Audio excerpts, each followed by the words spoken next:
Hi everyone, welcome to the Empower Sounds podcast. My name is Mahika, and this podcast is all about sharing the inspiring stories of women from different walks of life and unraveling the mindsets behind their successes and their journeys. Today we're joined by Rubina Pabani, one of the hosts of Brown Girls Do It Too.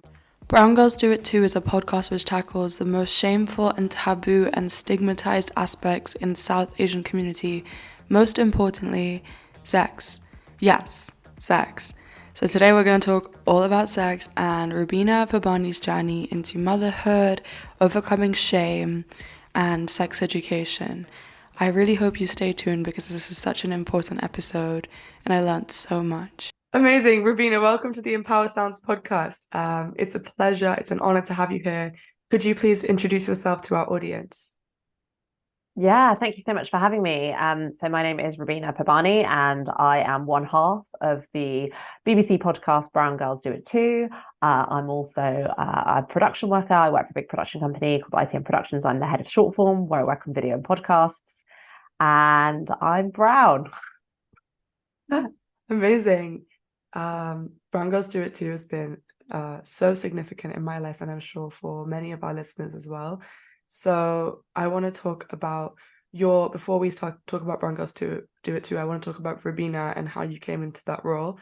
So on your podcast, you talk about being shyer and more introverted and a tomboy when you were younger. What did you want to be when you were growing up? Oh my God, that's such a good question. I think I wanted to be lots of things. I think every child has this secret fantasy of like using the shampoo bottle and pretending you're winning an Oscar, or like singing, lip syncing to music and thinking that you're at Wembley Stadium. Like, I think I just really enjoyed the idea of performance. I thought that was great, but because I was so shy and it was all just kind of like in my own head, I never thought it was going to be possible to do any of that. I think I also weirdly wanted to be a doctor because I felt like that was expected of me. Like in my year 11 kind of graduation book, it says like I'll be a doctor or a pop star. Just that's like really hilarious about the stuff that I think I should be and the stuff that maybe you want to be.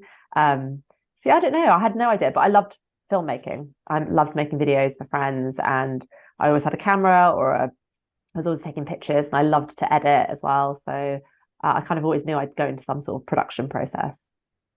That's awesome. You also talk about on your podcast how you kept a diary throughout the ages of like 13 onwards.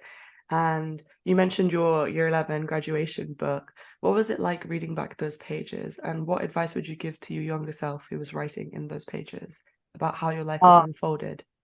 amazing. I like loved having a diary. It's such a nice insight into like your brain when you were younger, because you think you have these memories of what you were like, and then you realize you were way madder than you thought you were. Like that's what's been really wild about it.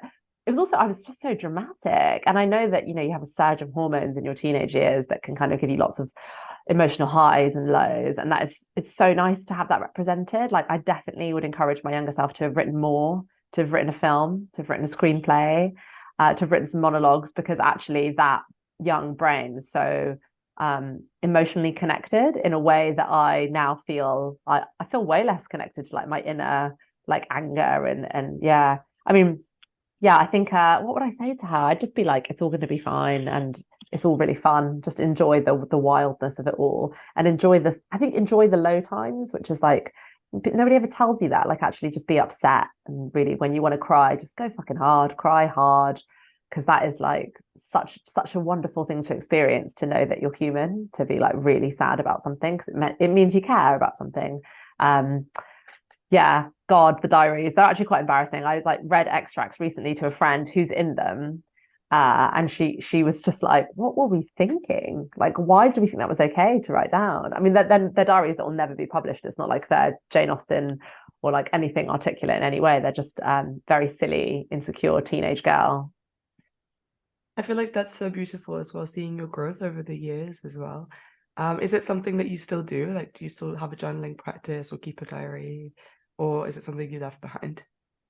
It's not something I do anymore, but I have just bought loads of things to write something for my son. So I had a son in 2022, and I bought like a scrapbook, and like I printed out like 200 photos of him, and I want to write down how it feels to be his mum now, because it's already changed the feeling of when he was born to now he's 18 months, and I really want him to know who I am now. because by the time he becomes more conscious and is able to like speak to me, and he's not going to remember any of this, and neither will I. So I won't be able to talk to him about like the feelings that he gave me in this moment. And I want to make sure I write all that down. So something for him for sure. But now my writing is more creative and more, I write proposals or I write pitch decks or I write scenes or sketches. And now that's been a bit more of a fun way to document where my head's at, where my comedy's at, and kind of what's inspiring me right now. That's awesome. And aside from writing and creating all of these amazing pieces of work and your podcast, do you have any other creative outlets? Because from what you've shared, you sound like a very creative person and that creativity's followed you throughout your life. Do you have any interest in like music or dance or art? Yeah, I love art. I love art. I do love art. I love painting portraits. I love portraiture. I think that's like something I've been doing kind of kicked off in lockdown really, because I just spent a lot of time staring at my partner and thought, you've got a very nice face actually. I'd like to immortalize that for this moment for me and like see how I see it. So lots of him. He's definitely my muse. And I love music, love it so much. I've been thinking about making some music for my son and making him a little album of like songs, because when I'm with him, all I want to do is like play loads of cheesy love songs, like Motown love songs that just like that I just wouldn't do with my partner, because it's not that kind of love. It's like a really cheesy love you have for your child. And actually I've been making up a few songs on piano for him. I'm not trained. I found a piano secondhand, and we got one in the house now, so I can just create and not care, because no one else is going to listen to it but him when he's 18, and he'll be like, that is so embarrassing. That's so, so incredible. And I love how much love that you have for your son and how you're keeping all these memories for him to like look back on. He's also going to be looking back on the podcast, which we'll talk about soon. But are you scared as a mum of what your son is going to think? Because on your podcast, you touch on a lot of very intimate themes and you get very up close and personal with your own sex life and your personal struggles, and also just like talking about things that are so stigmatized. Yeah, it's an interesting question. I mean, like, I wonder if Boris Johnson ever gets asked this question about whether his kids are like ashamed of him, or if like Rishi Sunak's kids might actually be embarrassed about the way he's behaving right now, or Priti Patel's, or Suella Braverman. I don't actually know if they have children. Maybe they don't. But like, I will feel no shame because of the other awful people in the world whose kids have to grow up with them. And I think that, you know, whilst there are some really edgy bits of Brown Girls Do It Too that maybe will make him feel uncomfortable, I don't think him feeling uncomfortable is not worth the risk it took. Because like, whilst I might feel embarrassed about the way he might see me, I just want him to know that it wasn't ever about him or me. It was about something bigger, and it was about what it means to be a British Asian woman, and how I was like drastically trying to change the way people saw us so that we could just be normal, and whether that meant that we had to be like crazy extreme versions of that just to get people to take a look. I think it was worth it, and I hope that he sees that in the social political context of what it was. And I want to raise him to be a man who appreciates a woman who speaks like that too. So I hope that he can. That's so powerful. Thank you for sharing that. Also, you talk about on your podcast how you're considering what parts of your culture you want to pass down to him as he grows up.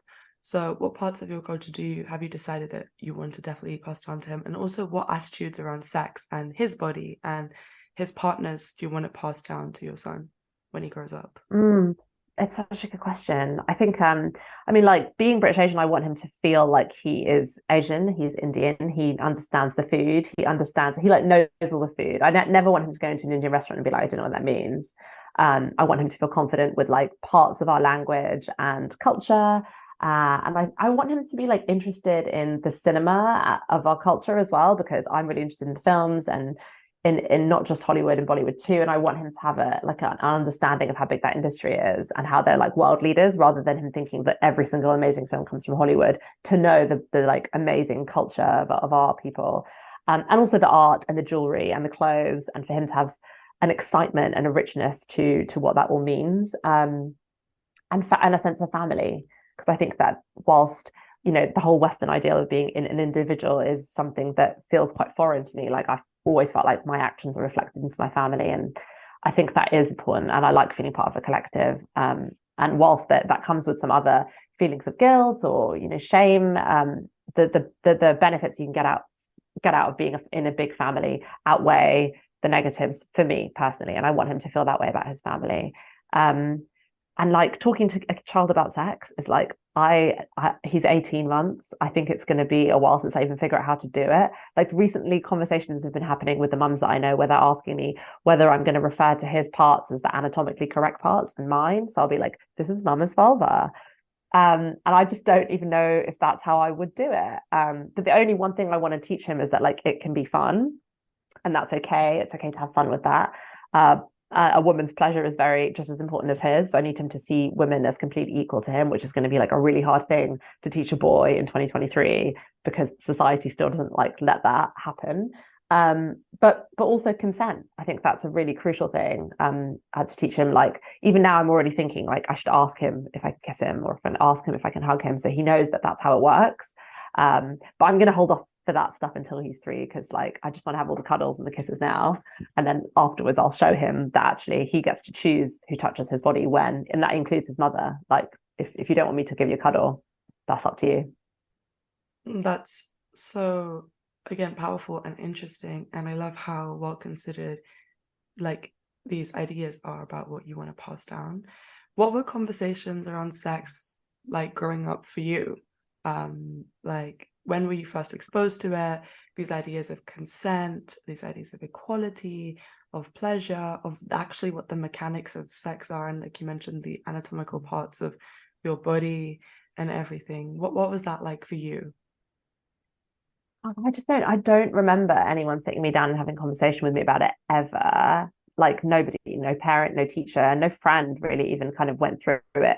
So my idea of sex is just an amalgamation of the things that you pick up, right? The things that you overhear, the things that you Google, the things that you see on television, the things that your friends tell you that another friend of theirs did. And that becomes your worldview until you start having sex, until you start in a relationship. And like everything I've ever learned about sex has been through partners, really, mostly. And like learning what they like, learning what I might like, trying things, discussing things, talking about it with partners as well. Like no one's going to show you what you're into more than the person that you're sleeping with because they're going to be able to like aid you figure that out. Um, so yeah, like I just had really no knowledge at all. It was all just like a higgledy-piggledy like patchwork quilt of ideas that then I had to kind of figure it out. Uh, and it's hard. That's so hard because you think you know stuff, especially when you're a teenager. You want to pretend like you're 25, right? So you're like, I know everything that I know, and you just don't. And you go into situations thinking this is fine, and it's not fine. It's not really fine for you. And you know, the older you is going to look back at that person and be like, you did not consent to that, but you just did it. You didn't really consent to it. And so I think thinking back to that girl, I'm always like, wow, you just wanted to do it without really knowing what doing it meant. Yeah. Do you ever wish that you had the resources or the conversations before so you don't have to kind of make it up as you go along? Yeah, I agree. It would have been good to have way more sex, like better sex education, maybe sex education delivered by people who were having regular sex as well, and having different types of sex and weren't just having heterosexual sex, and like learning like the breadth and spectrum of like kinks and the difference between love and sex in a relationships, intimacy and sex. You know, that not all sex is just penetrative. I think there's so many things that could have been really useful. But also, I do sometimes think like life, like they also don't teach us about the British Empire at school, you know, and then you like don't understand your heritage or like why you're really even here or why my East African Indian parents had British passports and why like that lets them have a space here. I don't know. I feel like there's lots of stuff that, you know, we don't learn and that we have to kind of gather bits of information about. And that idea of like being curious and questioning and always questioning everything that's told to you, just double question it, fact check it, make sure you think that it's right before you go and spout your opinions about it. And then even questioning your opinions quite regularly because your opinions in your 20s and then your 30s and your 40s, they're all going to be completely different. So just kind of asking yourself those questions all the time. Um, yeah, I don't know. Yeah, it would be good to have had the background, but I think a bit of me is also like so much you can learn on the job. Do you know what I mean? Like you can like learn, you can read many books about kissing and relationships, but you know, you only really understand what a good relationship is when you've been dumped by somebody who you were in a bad one with, or you know, when you've had bad sex, you kind of know that it's bad sex. It's like you know, I think that you have to get out there into the world and meet lots of different people, and that's the stuff that's all going to teach you way more than any book or education can. It's really interesting, and I really like that idea because I feel like now there's so much content on the internet. Like there's so many resources that you can do that almost people like spend so much time like just learning and thinking and getting in their heads. But especially with sex, it's an embodied practice. And so it's sometimes very important to just like chill out, relax, and just see what happens. Mm-hmm. Touching on resources, let's talk about podcasts. So only 11% of podcasts I don't know if this is in the UK, but I think so. Only 11% of the podcasts in the UK are hosted by women. And with intersectionality, that number is even smaller, especially on Mm-hmm. topics as stigmatized as sex. How do you find overcoming the stigma of not just talking about sex, but being a brown woman talking about sex in the podcast market? Yeah, and that's really interesting. I love that you're talking about like the business of podcasting as well, because it's like it's an industry dominated by middle class white guys who then make products for other middle class white guys because they're the biggest content consumers, right? And if you're in a business of podcasting and you want to make money from your podcast, why would you serve an audience that you know aren't in the market, aren't represented in the market, and so you're like, they're not going to buy this, so why? So it's like it's actually a massive risk for the BBC that only the BBC could take because they're for not for profit, right? So they're the only ones who could. They don't have to think about the monetization of it. But what's cool is that Brown Girls showed that our stories are just universal stories, and anyone can be listening to our podcast. And whilst our audience is primarily British Asian women, it's also just Indian women from India, like South Asian women from South Asia, American women, Canadian women, like Australian women. Like there's women and men, across the boundaries that are just interested in the ideas of like our experiences and why they're similar to theirs, and just saying some like truths about the female body that transcend like race, even gender, even like any kind of identity politics. They're just interested in like us and how we feel about our bodies. And comedy, I think comedy is the thing that made us feel like we could seep into everyone's minds, because they were like, I just took it as funny. And that made us be like, right, yeah, that's how you get into people's hearts, is just to like be really silly. So yeah, like the market is really still quite difficult. It's still difficult now if you're pitching to somebody to get, if you want to have an Asian solo woman doing something, it's hard. In not just in podcasting, in theatre, in television, in films. Things are changing, but it's like a lie to say that like it's easy now or it's equal now. It's not. And I guess it's just up to us to keep flooding the market with more content, like you're doing with this podcast, right? Putting more stuff out there, which is like, if I'm scrolling through my Instagram and I see something like this, and knowing that I should support it, and making sure that we're supporting each other as an Asian community a bit more than maybe our parents did, because they all came here with, under different circumstances, probably different fears around each other, feeling like we had to be competitive. And now I think our generation and the next generation, hopefully a bit more like, you will come and you will sit at our table and we will share this resource that we're going to get, and we're going to show them. So yeah. That's awesome. And speaking about like the business of podcasting, you worked as a producer for many, many years and are currently the head of short form at ITN Productions. What was it like going from behind the camera to in front of it? And how was your work as a producer informing your role as a podcast host? That's yeah, really good questions. I think like it was really unexpected. Like I've never been somebody who's like wanted to be the star of anything. I was the camera person, I was the person in the edit, I was the one writing the scripts, and I'm quite technical, and I'm geeky, like very different to Poppy in that sense. Like she's always been much more in front of the camera, and I love being behind it, and I love the mechanics of how a conversation might flow to something, or like love thinking about a documentary story and how we could really eke out the tension or have a surprising moment. And that's how my brain thinks. So the idea to just sit on a podcast and chat just blew my mind. Like I actually don't even really know how I got involved in that, because I'm somebody who listens to like narrative stories or investigations in podcasts. Like that's where my head is always at. But it's been fun, really. Like that's the thing I want people to take out of Brown Girls too, is like, look at these two people who just get to have loads of fucking fun, and like we are never seen to just be like having fun, and just the joy, like the joy of our relationship, the joy of our life, and being like, we get to just do that. But it has like made me think a little bit more about where that energy comes from, or how to like, because when you're producing people on for TV, you're always like, okay, we need them to have chemistry and we need them to get on, and we need to like make sure that they're saying the right stuff but quickly, and they're not like going off on tangents. And then I realized so much of what Poppy and I have is just like natural. It's just there's no, I don't know, like I love her, and right down to my bones I love her, and I'd do anything for her. And I didn't feel it straight away, but it's like grown into something that felt really organic. And whilst we like put together, I just feel like the chemistry that we have now is, I feel it in the room with her. And I don't know if anyone's produced that out of us or whether that's just come naturally. And that has made me think about being a producer now. I'm like, wow, you just need to, you can hear it when people get on a podcast. It's, you can, anyone can hear it. You know, we're so human with each other. We're like, they like each other. It's not fake. For sure. And I love your relationship with your co-host Poppy. It's so, like you said, there's just such an inherent chemistry.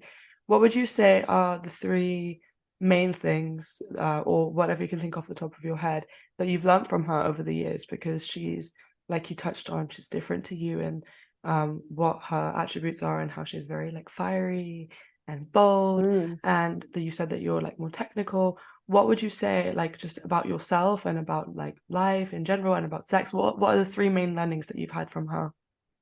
Ah, so much. She's taught me so much. I mean, she's like probably the cockiest person I've ever met in my life, like beyond confidence. I've just never met somebody who has so much self-belief. And as somebody who struggles with that, it's really nice to hang out with somebody like that, because you're like, yeah, we are good. This is good. This is exciting. So definitely like the kind of, if you believe in yourself, everybody else will vibe, because she just has that. She just also, she doesn't take anything too seriously. So like if there is an issue that she's like worried about, I think she's really quick to kind of find the funny in it and find a solution. And she's such a fast thinker, such a fast talker. Anyway, three things I learned from Poppy would be like her self-confidence. That's just amazing. That like totally has inspired me to be more confident. Like she's a fast talker, fast thinker, fast solutions person. But also the other thing that I think I had a prejudice against Asian women without even knowing is I thought that if you were in an arranged marriage and you got divorced, that you would just be so full of trauma that there's no way you could enjoy life after that. You couldn't date. It would just be like, it'd just be just so bad. And I had that prejudice inside me where I was like, if you come from a conservative religious background, there's no way we're going to have fun together. And she's probably one of the people in my life I have the most fun with. So it's like, I think I've slowly realized that the stuff that I think about other Asian women has completely changed. And actually, I didn't realize I had so many hang-ups. That was just that was a bit self-hatey until I really met her and was like, oh my God, no, we're amazing. And I hate that I felt that way about us. And I felt that way about us like not even that long ago. So that's the thing I want to make other Asian people be like, no, we're awesome. This is like, we need to just be like looking at each other a bit more and like being friends with each other and realizing that we've got so much more in common. For sure. And are there any personal hang-ups that she's helped you overcome in terms of yourself as well? Like you had internalized hatred about things that are related to your life and your experience that you kind of like learned to accept or get over through working with her and recording the podcast and speaking to other women about their stories and their experiences and their backgrounds. Yeah, I think it's really interesting the idea that so she's the eldest of six and I'm the youngest and I have an older brother. And I always have this really awful dynamic of like how they treat the oldest, and the oldest is this thing. And she basically was the older boy in her family. And so she's the one that I kind of hate. And she's about my brother's age. She's older than me. And I was always like, well, you just don't know how hard it is to be like the younger one or the female, because your position in your family is really different. And I've learned through her that meant that her position in her family meant that she was a bit more of a third parent, and the responsibilities of the eldest are just different. And I think that like doing the podcast with her has made me realize, like, had a bit more sympathy for my own brother, to be like, oh, I like genuinely don't get on with him that well, but I'm like, actually, he probably had a whole different set of responsibilities that felt really difficult and tricky, and I never made space for him in my head to feel empathy for that. But through knowing Poppy, I'm like, okay, well, actually, she has had to deal with a lot being the oldest, and her relationship with her parents is just as difficult because of it. So yeah, I think that's one thing. That's really interesting, because on the podcast, Poppy talks about how her sisters didn't talk to her after she launched the podcast for a bit, and she really struggled with that. And now that they're okay, it's like really healed for her. How has your relationship with your brother changed since you started the podcast? And how have you navigated that? Because you've previously talked about how your dad didn't speak to you when you started the podcast for a while. And how did you overcome the pain of that experience and navigate like family relationships and expectations? Mm. Yeah, it's really hard. I mean, I think I'm still on the journey, and maybe that's what makes Brown Girls Do It Too like a bit more of a compelling listen, because every series we've got some new issue that we're trying to figure out, and it's not some lame issue about like, what, whether I'll wear this dress or that dress. It's like whether my parents will speak to me and whether I will get to a point with my brother where we can even talk about this. It's all just so raw. And I think that we're trying to be really honest about that, because it's like you can't do a podcast and just not tell your truth when so much of the sex stuff is so honest. It feels like you have to keep the personal stuff honest, otherwise it feels like you're not doing a proper job at it as well. Um, it's hard. It's really hard. There's a lot of like emotional intensity involved when you see a newspaper article, taking quotes from the podcast and publishing out of context in the Sunday Times that, might get around to your parents. And knowing that my mum's been sent a link to articles by people, and that I know that my brother's read them, but he hasn't been able to talk to me about them because he's not ready. He finds it difficult, and I need to be okay with that. So yeah, it's a process, and I think like a process that's never ending. Your family, your relationships with your parents, they go through good and bad windows, and that will happen forever, like forever, ever, ever. And you hope that you have more good windows than bad, but sometimes you have more bad windows than good. And that happens with all your relationships. Like no relationship in my entire life is solidly good. There are always like little kinks in it, but that's what makes relationships worth working for. And your family relationship is one that you have to kind of constantly give the same energy you give to your best friends, which you don't want to, because you're like, sometimes you hate them. I really love that analogy, and I feel like it's going to resonate with a lot of our listeners. How has your relationship changed with yourself? Because you said that you don't have any relationships that are entirely like perfect, but since starting the podcast, how have you grown as a person and your relationship with yourself and your confidence and all of those things? Yeah, it's been really interesting, because listening to you'll find this out when you start listening to your podcast back and hearing your voice and hearing how you ask a question, or the tone in your voice, the things that you can hear. Oh, you seem really excited about that. You seem quite interested in that. And seeing yourself from an outsider perspective, seeing yourself from the eyes of a journalist or somebody else, and the way that people talk to you about the stuff that you do, you're just like, okay, this makes me think that the thing that we did had some value in history. It just like feels like a moment. Like I started writing the Wikipedia page for Brown Girls Do It Too, because I was like, we had like a moment, and like whatever's going to happen afterwards in the future, like I just want us to like cement this, because it was like big. um and that's been really nice to feel like we did some small monicum of shifting people's ideas around Asian people and Asian women specifically in kind of mainstream media, which is like all I ever wanted to do in my day job and could never fully achieve because the systems are really difficult. But through this like weird side hustle thing, we've managed to be able to really experiment. And I think that's the other thing, is like, I feel like I see myself now as a bit more of a person who should take more risks and not be so scared, and just go for it. And it's fine if nobody likes you, or you do a stand-up set and nobody laughs, because you just giving it a go is like the thing that's going to give you fulfillment. So I think it's that, like, just I grew up Asian. I wanted to be stable. I'm still fairly Asian. Like I have a daytime job that gives me a good salary, allows me to pay my mortgage, allows me to be a flexible mum working, all of the stuff. But I also do 3 weeks at Soho Theatre at night and do like night work basically, which is like really weird, where you have to like start a rehearsal at 6, go live at 7:30, then you end up drinking in the bar until midnight, and then I wake up at 6 a.m. and be a mum. I mean, like I did that, and I want to keep doing that. I don't think you should lose that. And another thing is also, I just thought being a mum would slow everything down and make everything really difficult. But I know that this, like doing all the stuff, is going to make him really proud of me in the end, and he'll be like, can't believe you did all that. So like, yeah, never feeling like restricted by any boundaries, whether that boundary makes you think, oh, I can't do this because I'm Asian, or I can't do this because I'm a woman, or I can't do this because I'm a mother. It's like, forget that. You do what you want with your own boundaries. You set them. I think it's incredible how you're breaking down those boundaries for yourself and for other people as well.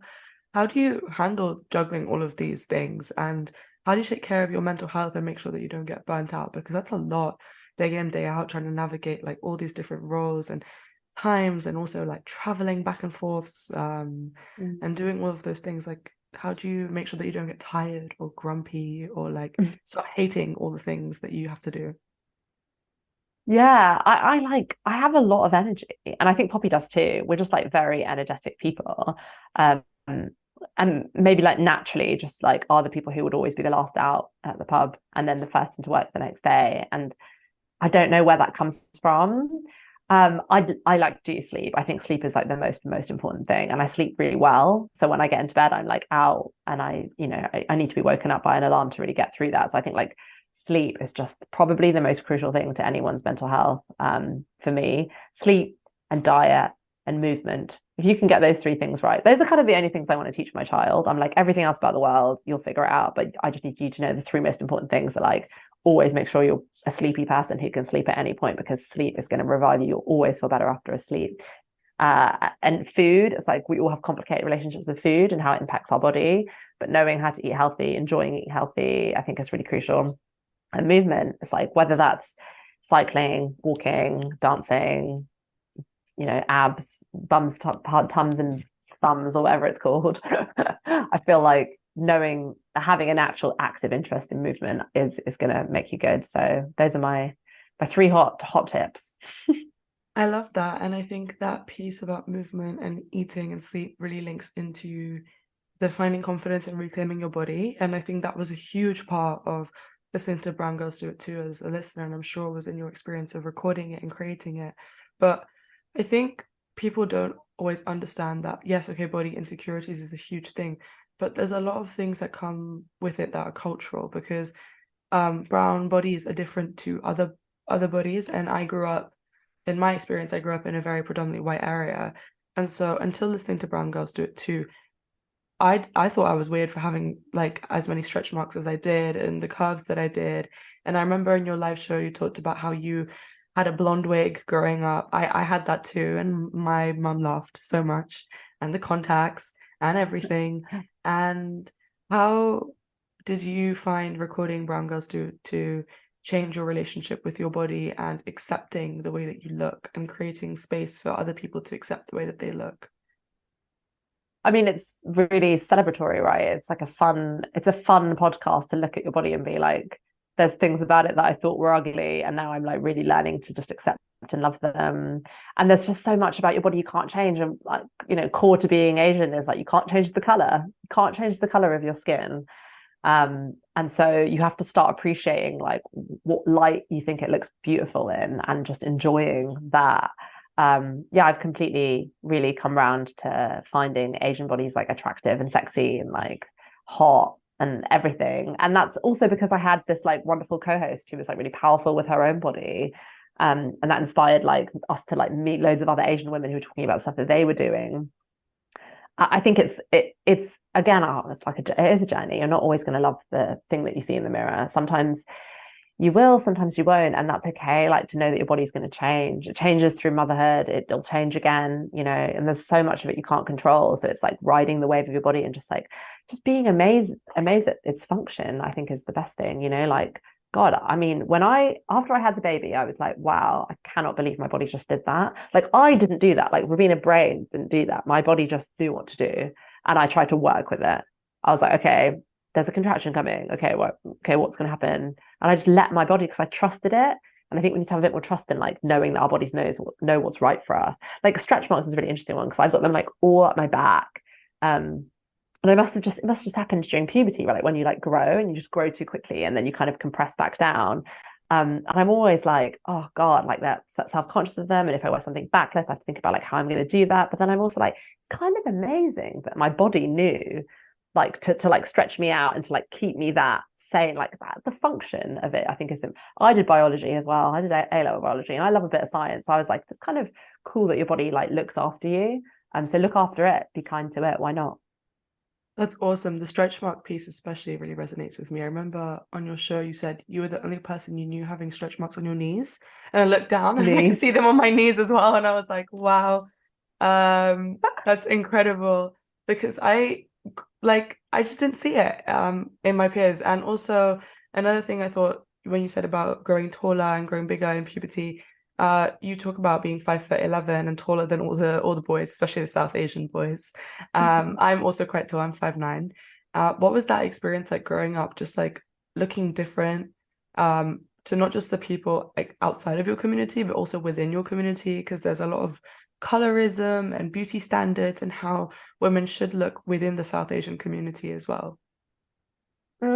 Yeah, I mean, like I stand out even sometimes when I don't want to. And a lot of the photographs, when I look back, God, as a teenager, I was always trying to shrink myself. Like I would always be like one leg down, like trying to like hide behind somebody because I was just like, I'm just so tall and I really wanted to stand out.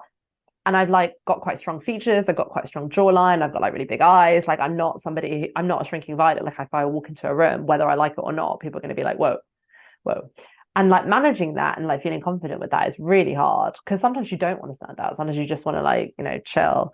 Um, but I think, like there's so many beauty standards that are not just, Western ideals of beauty, also, you know, British Asian ideals of beauty or, Indian ideals of beauty. And like, I'm not going to fulfill any of them. I actually don't even want to. I like have really embraced looking a bit weird and, thinking about how I can own that, like, and why that belongs to me as well. Like, I am not your conventional like lead woman, and I like love that.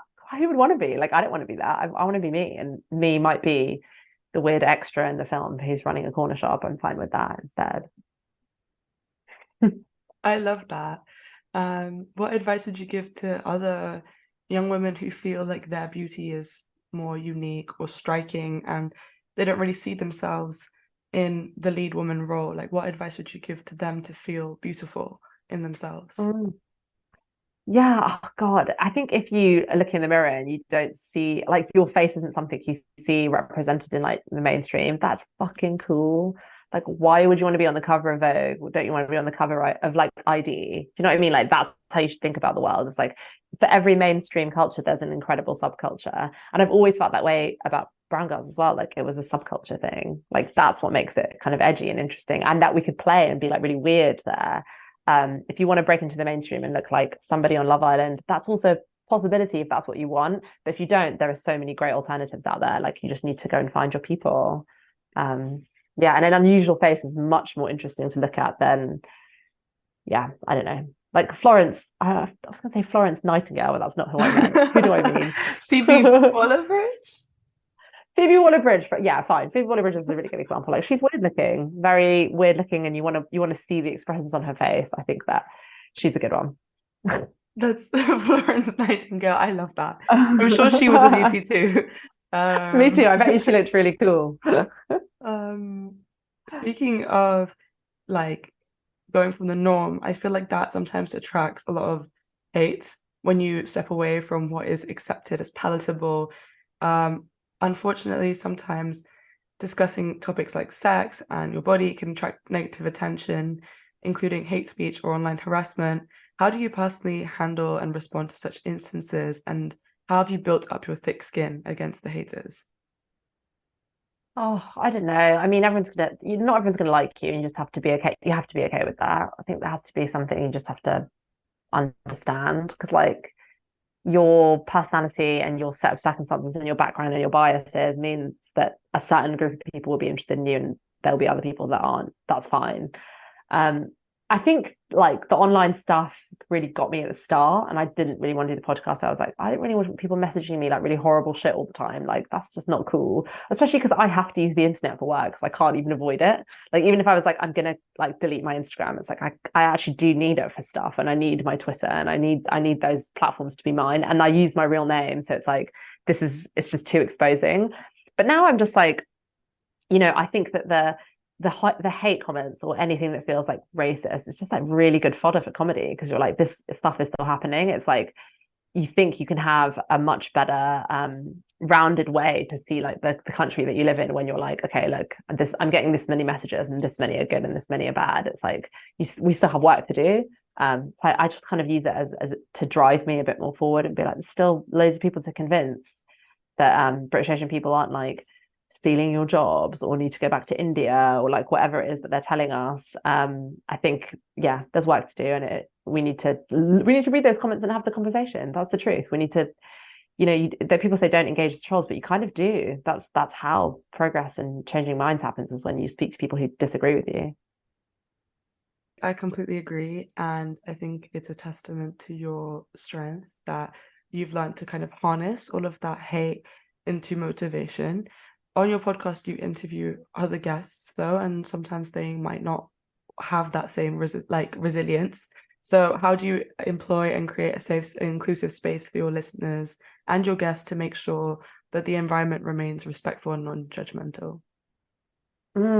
It's really hard. It was so hard to get guests for Brown Girls Do It Too, believe it or not, because calling up Asian women and being like, hey, don't talk about your sex life. Most of them would be like, oh, I love your podcast, but I can't do what you do. I could never do this.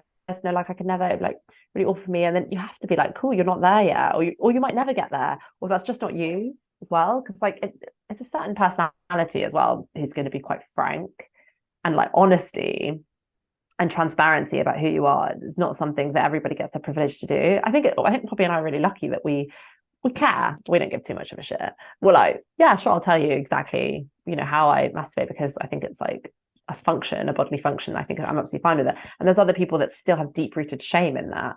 And I can't change that for them. I can just make them feel like if they want to talk about it, great. If they don't, they also don't have to. Like there's other stuff we can cover. It's really hard to create kind of a fun. I think we create a fun space.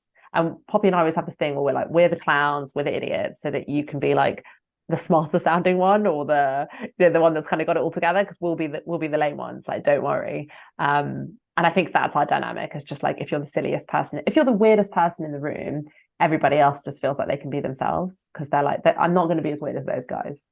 I love that. That sounds so fun. And I feel like it sounds almost healing how much you've embraced the kind of like eccentricity of your personalities and your lives and your experiences. Brown Girls Do It Too originally wasn't going to be recommissioned, but then it won Podcast of the Year in 2020. What was winning that like? And how did you talked about like making the Wikipedia page earlier. Did you have a moment where you were like, wow, like we've made it? Like this is so cool. Like, did you have a moment where you realized how big it's grown? I think, to be honest, I think it's still growing. So I'm like, don't even know if we've like hit peak. But yeah, when we won that award, it was a shock to all of us. We were like, what? Why? Like, what's happened? Why did anyone think it was like, bigger than like? And it was a busy year. Like it was COVID, so people were really listening to podcasts. So it was like we weren't just in a small field. It was like a big open field. It was like everyone was like online, like doing nothing, just consuming content. And so it was amazing when we won. It was really cool, and we were really shocked. But it's actually everything that's happened after that has been like more mind blowing. Like we did a TED talk. We were in like a Grazia power list. We we did a tour around the UK of a live show that we co-wrote.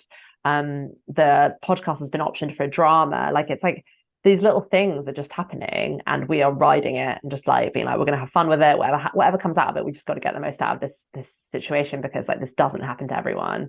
And we're really, really lucky. And we remind ourselves of that all the time. Like, and for us, the next bit of Brown Girls Do It Too is just to make sure we're still opening doors for other brown women and making sure that their voices are seen and heard, and that if we get a bit of space, like if we get a platform or a panel to do something, we make sure we know the women that we can invite to come to also take up space with us, because it's never just been about us. It was always about like opening the doors for as many other Asian women as we know to help them out as well. I love that. And that leads on perfectly to talking more about your live show, which you did very recently. Can you please tell us about your experience of hosting the live show for Brown Girls Do It Too? What prompted you to take the podcast to a live setting, and how was the experience? Yeah, it's amazing. Absolutely amazing. I think I like we basically took our podcast and turned it into a sketch comedy improv show, where there's lots of sketches, like very loosely inspired by Goodness Gracious Me. But if Goodness Gracious Me was like today and maybe less like a bit more punchy, like a bit more edgy, goodness gracious me, I think. Although I love a big fan of that show and all of the actors who built that, because it was really radical at the time. It's actually celebrating 25 years today since the first episode aired. But I think like it was cool, but it was also really fucking scary, because I think when you do the podcast, you're just with somebody in a room on a mic and talking about how you feel, and then this idea of feeling like we could do this in front of a room of like 170 people every night for 3 weeks, slash tour it around the country, take it to places like Leicester, Birmingham, writing material, performing material, memorizing material, and making people laugh is about the most thrilling thing I've done so far in my career. So I didn't realize I'd enjoy it so much. There was times in rehearsals where we were laughing so hard, we were like crying, and like it would be like minutes would go by where we would just like cry laughing at each other, because we just thought the whole thing was so spectacularly odd, and how lucky and what a privilege it was that we got paid to just like laugh hard, belly laugh at each other. And we had a really wonderful director, and it was a really wonderful process of writing it and rehearsing it, and then just to have an audience who reacted so positively, it's totally a dream. It's like a dream. It's a total dream, walking on stage and doing that stuff. It's the stuff of fantasy. So you can see why people love to perform, because the adrenaline that you get out of it is, yeah, it's unparalleled to anything else you'll feel. 100%. And what was it like kind of shifting from an online audience to a tangible, everyone sitting in front of you, you can see their expressions, you can see how they're reacting to the show? Were there any specific, like, memorable audience reactions or moments that stood out to you during the live show? Oh, so many. That was so many people come to see it now. I think like this last Soho run, we calculated about 4,000 people must have seen it. And I think it's been really nice seeing like Asian women in the audience like nodding. I think that really gets me when someone's like, yes, fuck, me too. There was a lot of me too's. There was a lot of like, I'm here for it. Just like really, people just like couldn't hold back their agreement or their they just felt seen. A lot of people felt seen and wanted to like express that. But we also had people like fall asleep in the front row, which is like wild, because that's also something you've got to deal with as a performer, where you're like, how can they fall asleep to the show? Like, it's loud. And then we had like couples turn up that maybe didn't really know what was going on. And at the start, they were like, what the fuck is this? And seeing their face change across the course of an hour was really fun as well. Because at the start, they're like, oh no, what have we done? This is awful. And then at the end, being like, oh, actually, no, I did like that, like seeing them soften. Yeah, fun, really fun to watch people's faces. You're just monologuing at them as well, so they can't really do much, and they're kind of stuck with you. It's like a really strange environment, isn't it, theatre? But it's made me learn more about the human condition, I think, as well. Like, learn more about why making people feel something is important. I love that. And you've spoken about the live show and how you had 4,000 people come in the last like Soho run. What's next for you? What are your future plans and goals for the podcast now? Oh, I think, I mean, there is talks of another series of Brand Gossip to the podcast, and we would love to do that. We're just thinking about what that could be and how we can like elevate it again, because we just want it to be good, and to keep it good, we kind of need the time to think about what will take it to the next level. I think we're really keen to do more outreach as well. So like anything that makes us feel like we're connecting with younger Asian women and getting them to places they want to go to. Like after the show, I had loads of random women come up to me and ask me that, I want to get into acting and I want to work in theatre, and like, how do I do that? And I'm like, I have no idea, but I want to be able to like bridge them to the right people. Like, I don't know that, I'm new to it myself, but I have made a few contacts now, and I want to make sure that I'm sharing that. So we're thinking about maybe having like a network, or we can like organize some stuff. We want to have like parties for Asian girls as well, like Dialed In. I don't know if you know Dialed In. They do like amazing parties for like South Asian DJs and musicians, and it's the kind of thing that we should probably try to do as well. So yeah, I mean, hopefully it can continue to support the community that's there for. That's amazing. And my last question for you is, what are you most grateful for? Oh, I'm so grateful that the BBC gave us the chance to do it, uh, because I just don't know anyone else who would have done that. Like, and as much as the BBC comes with all sorts of problems, I think what they did for us is give us a chance. And I will forever be grateful for them for saying like, yeah, fuck it, let's do it. And for like not censoring a single thing we said. They were like, let these girls be as raw and as honest as possible. And it's that rawness that you can hear in our podcast, which is like they are giving you their truth. And being able, the privilege of being able to do that is something I'll always be grateful for. That is so incredible. Thank you so much for all of your amazing insights and experiences and words of wisdom. You truly are an empowering woman. Thank you for listening to this episode of the Empower Sounds podcast. Stay tuned every Monday for your weekly dose of inspiration and entertainment.